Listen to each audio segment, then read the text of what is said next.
Hey everyone, Margarita here. This is take 2 of this video. So I want to make a quick video on dying and coming back because I have done so twice already at this point. In both incidences happened about 5 years apart. And this video is not for everybody because a lot of people cannot wrap their heads around what I have been through, not even half of what I've been through, let alone just these dying and coming back instances. So I guess I want to talk first about the first time I died and came back. I was on my deathbed. I was literally in my bed in my room. My brain was swelling, pressed against my head. It had been that way for about 13 days. It was from carbon monoxide, although at that time I wasn't 100% sure, but I was pretty sure because nothing else causes that. And something to be that extreme and not stop. And I didn't have the source at that point either. So I was literally on my deathbed in my bed. And I was making a deal with God to keep my physical body here for my youngest child, who was not quite 2 years old yet. I do remember agreeing to do whatever it is, like whatever it is you need me to do, I'll do it. Like, it doesn't matter. I basically made a deal. And in that deal, my physical body did get to stay here, but I did die for 4 hours in my bed and I came back without medical intervention. And all of the people in my house, including the baby, there was 4 of them here. No one actually came back in the room and checked on me during that time period, and they knew there was something terribly wrong. I came to on my own after my brain exploded internally and broke through. It broke all the way through. It was pressed against my skull for a solid 13 days. It was hot. It was on fire. There was carbon monoxide coming out my nose, my mouth, my ears, like in an abundance of it. I'm talking hundreds of parts per million. Although at that moment I did not realize this or understand, all of this to the degree that I do today. So my brain exploded internally. I was unconscious in my bed for 4 hours. After 4 hours of it swelling extremely high up and pressed against my skull with nowhere to go, the second 4 hours I was dead in my bed. And when I finally came back to, my brain was it felt like 2 or 3 inches of space, maybe even more, between my skull and my brain. And the carbon monoxide, the blood-brain barrier, is what stops it from entering into the rest of the system. It acts as a filter to the whole human body. And I'll do a whole other episode on the blood-brain barrier from my perspective and how it works as somebody who had it broken and had to deal with what happens if that happens. Because most people's blood-brain barrier never completely... It doesn't break all the way through in their entire brain and then they live to talk about it. So I can talk separately in a video about that, but I do believe the medical system has a lot of things twisted when it comes to all of that and how all of that works and what it does. So that did break all the way through. And when it broke through, it flooded my entire system full of carbon monoxide. The carbon monoxide was trapped in my brain. It goes to the brain first because the brain takes the most oxygen. And then after my brain exploded internally, it flooded through it was flowing up and down my veins, my entire body, everywhere. So when I came back to, those inches of space were there. The back left side of my brain was sagging. All the carbon monoxide was flowing up and down through my whole body. And I couldn't talk. I couldn't string sentences together. I couldn't even explain what had just happened. I couldn't talk. There's several problems here. I couldn't scream, I couldn't talk, I couldn't explain what happened, I couldn't even spit out sentences because my brain was so severely injured. And now at this point, there was tons and tons of knots of carbon monoxide all up inside my entire brain. Now it's flowing through my system. I had made my way down the stairs myself. And nobody around me had realized that that's what had happened or that something more serious was going on. No one really tried to help me. I just kept moving my physical body from room to room, and I'd be able to talk a little bit and I would just be laying down. I spent years, and this is still the case today, but I spent years laying down, about 3 years laying my head down and putting pressure on the back left side. I did that for 3 years straight. I couldn't barely get from room to room.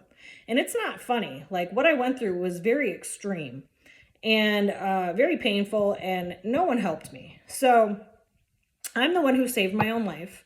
I'm the one who paid for all my own treatment. I'm the one who got my private insurance to cover a significant portion of, what was spent, because they spent about $190,000 out of their dollars, and I've spent about $165,000 out of my dollars. So that's a lot of money to bring somebody back from the state that I was in after this incident had happened to me. And part of the problem is I did go a little over a year with no treatment from that day forward. I ended up having to figure out the entire medical system, how the world actually works, not how people think it works, not what you're taught in school. I had to break everything down and get to the bare nakedness of planet Earth and what is going on this planet. And that's how I ended up beginning to treat and receive treatment to stay alive. So I treated every day for about 3 years. And then I still treated a couple days a week for another year on top of that. And then I still treated regularly, once a week or every other week for a long time. This went on for years. I'm still treating. I'm on a break. I still need about 50 to 100 grand more in treatment. However, I'm out of money and I'm now under Chapter 13 bankruptcy. So I have not received a penny from anybody. No assistance, no Social Security, not a penny from any of the people who are responsible for my injuries. None of the people who are responsible for dismissing me out of all of these hospitals and entering false information in my medical records. I haven't gotten a penny. I haven't been compensated at all, not one penny from anyone. So that leaves me in the predicament I'm in today. And I'm still paying for everything and trying to get everything back in order because I've had nothing but back-to-back catastrophic life events. And this is still going on. I'm still trying to piece everything back together. I still don't have daily functioning. So I guess more what I want to talk about is the dying and coming back aspect of it all.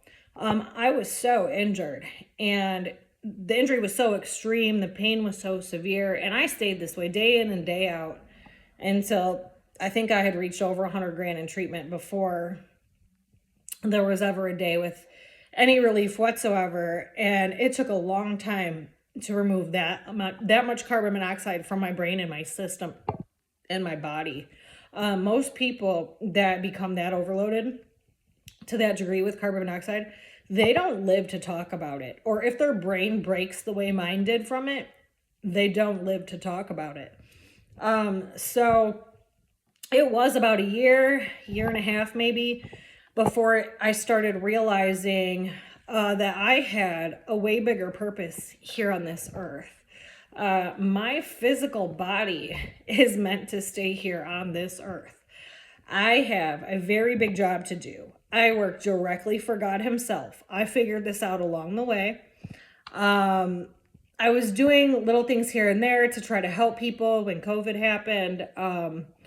I knew how to break through the unemployment system and kind of help people get their money that weren't able to get their money because it goes by a set of circumstances and questions. And I was able to, because I do people's taxes anyway, those people helped me, or I helped them. They came to me for their taxes regularly. Then I helped them get all that in order so they could get paid. So as that was going on, and the more people that I helped, even though I didn't really have the ability to help anybody, and I was really very sick and I couldn't stand up, my brain hurt so bad,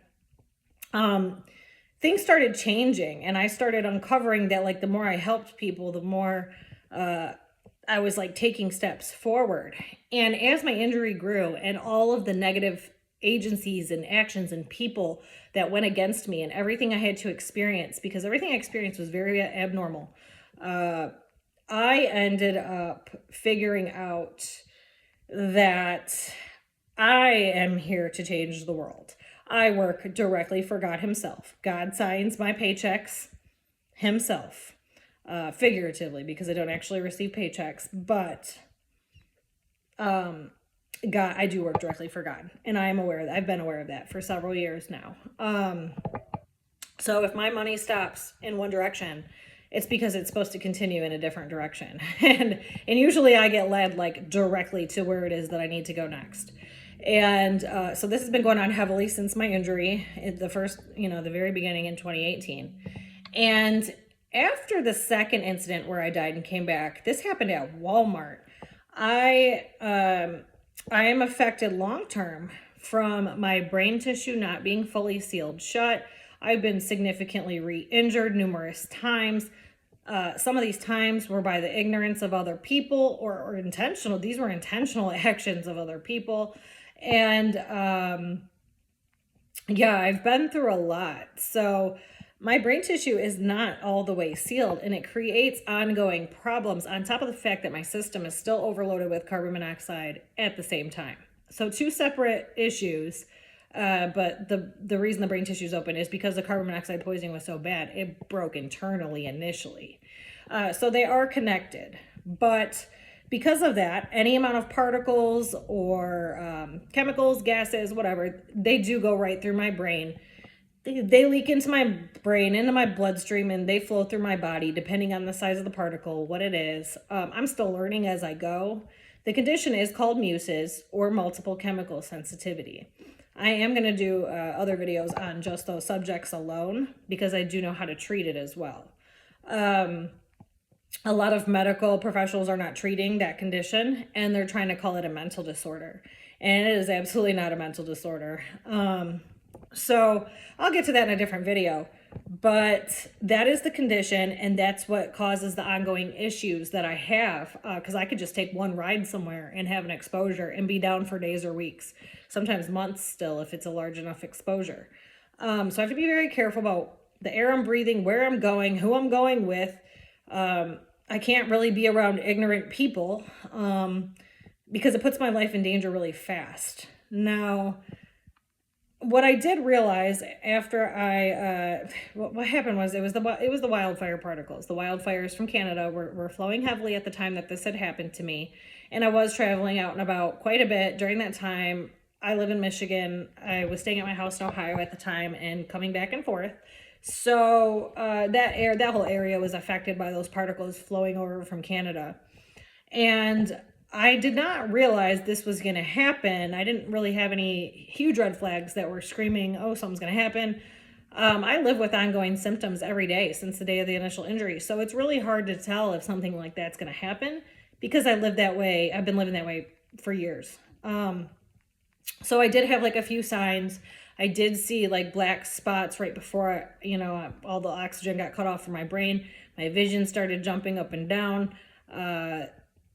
I started to get like really irritated, and all of a sudden everything just went black, and I completely just all oxygen got cut off from my brain, and I was standing, and so I fell over and cracked my head open, and there was several pints of blood that was lost on the floor from my head, and my eyes were wide open. I was not moving. I was completely unresponsive for 15 minutes, and my younger son was with me. He was 7 at the time.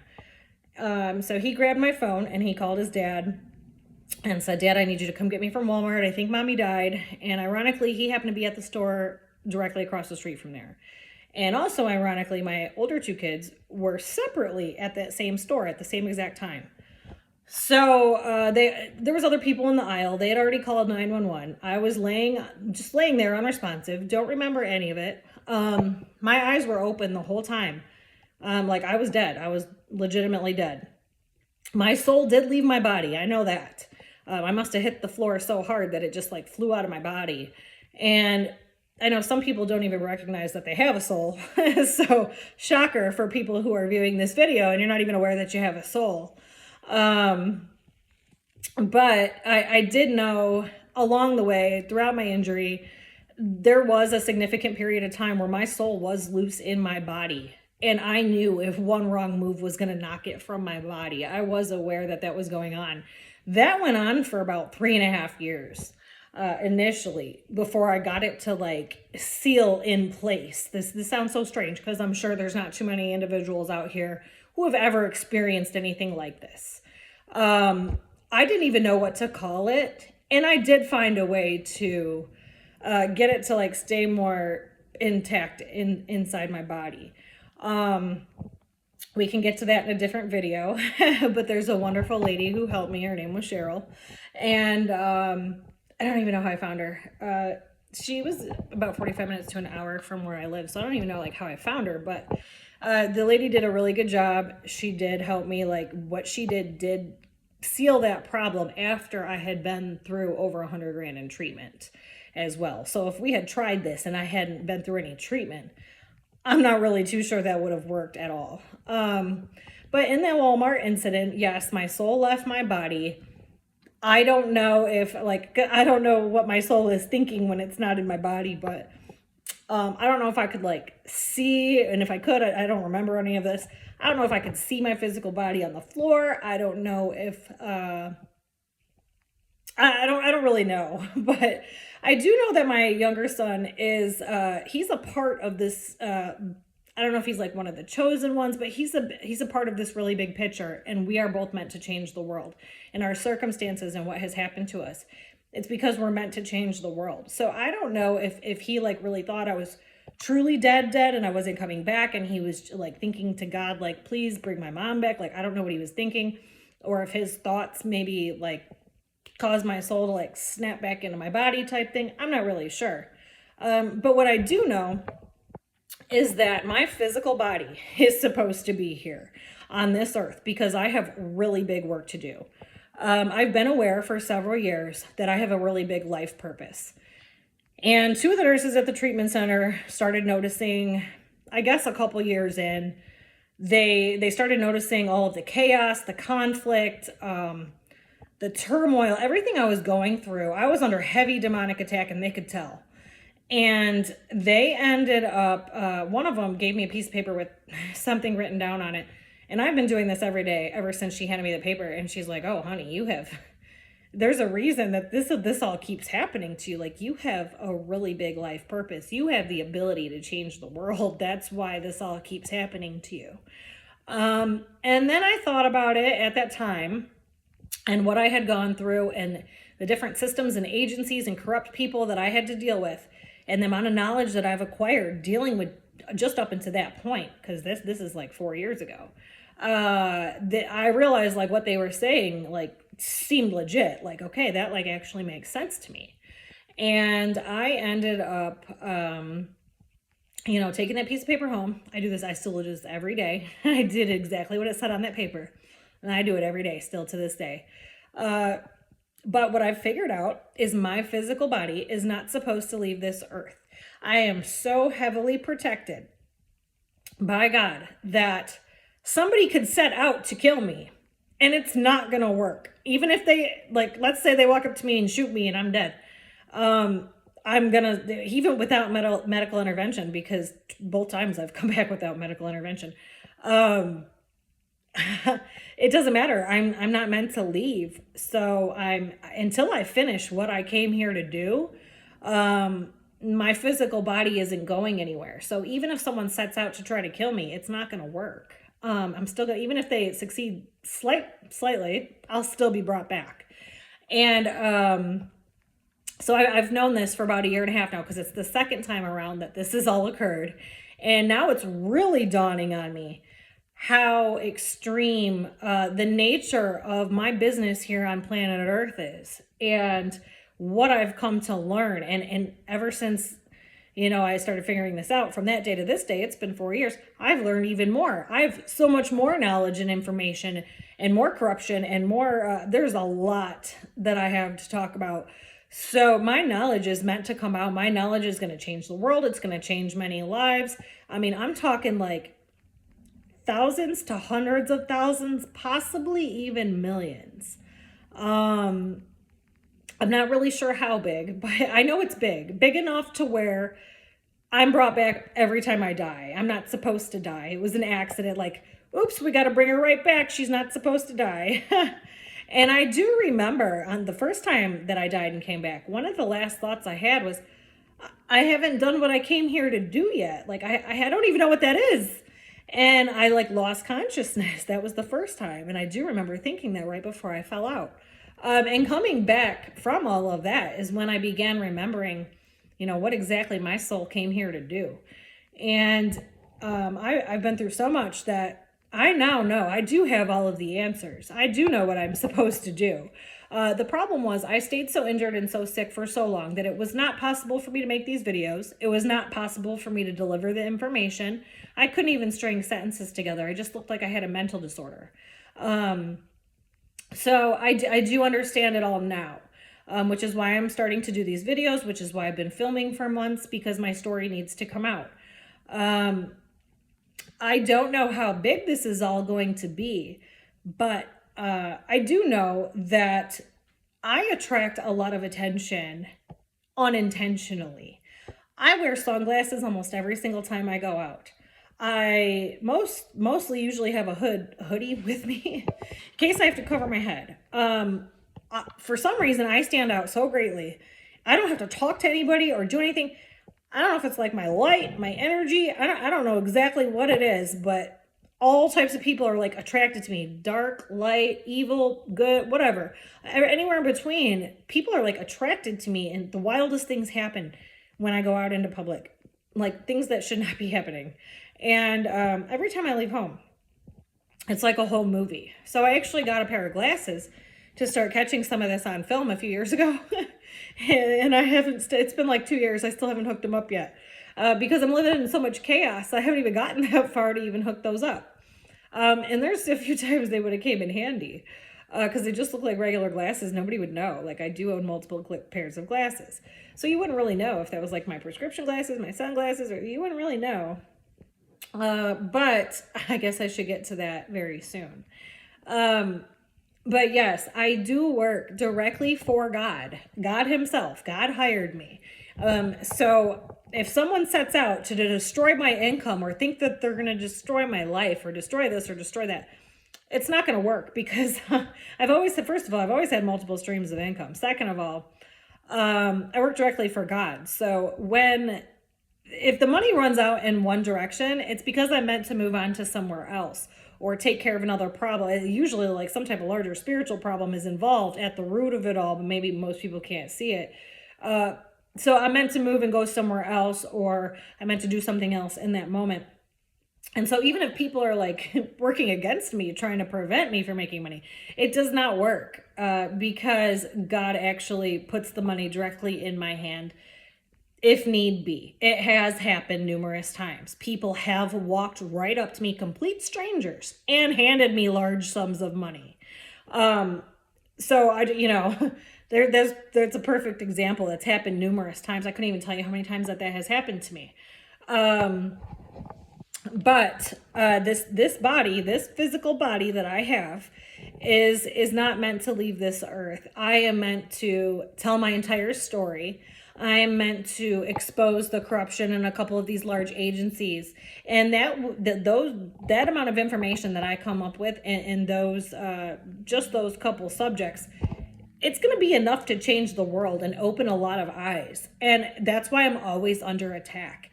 Mind you, I've been under attack my entire life. And my own mother carries the spirit of the devil. And I've known this since I was a very small child. I was probably 3-4 years old when I started to realize, I didn't really know what to call it. But now that I've been through what I've been through and I know what I know, this is something that had happened to her long before I came along. So, being that a woman who has the spirit of the devil carried me for 8 months, I was born a little early, so like 8 months. There was definitely, I had heavy protection over me due to the person that was carrying me to bring me into this world. And I am, to this day, still have severe problems with this woman who's been trying to kill me in the background. She has been caught red-handed trying to murder me. And it's happened on numerous, not that she's been caught red-handed numerous times, but she's been caught red-handed once. Actually twice in the same incident. The second day was she got confronted, and the answer she gave proved it. So one incident, but like 2 confrontations, like to prove that that's what she was doing. And there is other instances where like I am 100% sure she was trying to kill me, and she nearly got away with it. But each time my life is spared and I'm still here. And that is because I am so heavily protected. I am not supposed to be going anywhere. My physical body is meant to continue to stay here and to deliver all of the information that I have, and get it out into the world, because there's so many lives that this is going to touch. And I just kind of like want to throw this in there that I was actually dating this guy at one point. Not that like I dated too many people. Like, I've been single the majority of my adult life. But you know, I have like dated a few people here or there. I don't ever like usually move in with the person or this or that. I usually just keep everything by myself, to myself, because I had to build everything by myself from the time I was 18. So I don't usually like combine with anybody. So if I'm dating somebody, it's not anything too serious, but I do want to throw out there that I did date this guy briefly, and he thought it was a joke that I said I work directly for God and that I'm here to change the world. He thought it was like a mental disorder or some type of joke. I'm starting to gather now that he's probably starting to realize that it's not a joke. And we can get into more of that later, because I don't really want to talk about too many other people in this, except for like the corruption in the agencies and some of these, you know, other things I'm here to talk about. So I'm going to keep it right there. I'm going to do some more videos on this subject probably, and some of the other subjects that I mentioned. I just wanted to get that out there while it was fresh on my mind, because I'm now realizing how heavily protected I am. And, you know, since that second death experience and being brought back, it made me more heavily realize how serious this situation really is and who I actually am. It has fully clicked. I have all the downloads. I have all of the information received. I have a direct connection to God. I swear I have made it rain before. I'm pretty sure I may have even made COVID happen. I've removed wasp stings from more than one person and a couple of animals. And it's like kind of beyond my control. Like, I didn't even really know exactly that that's what I was doing. I mean, I did, but I didn't. We can get more into that in a different episode, but I'm going to cut it right there, and I'll leave you wondering with all that until I come out with that portion, because I will talk about those instances and how I've come to learn with the knowledge that I have today. But all right, I'll be back with another one. Thanks. Bye.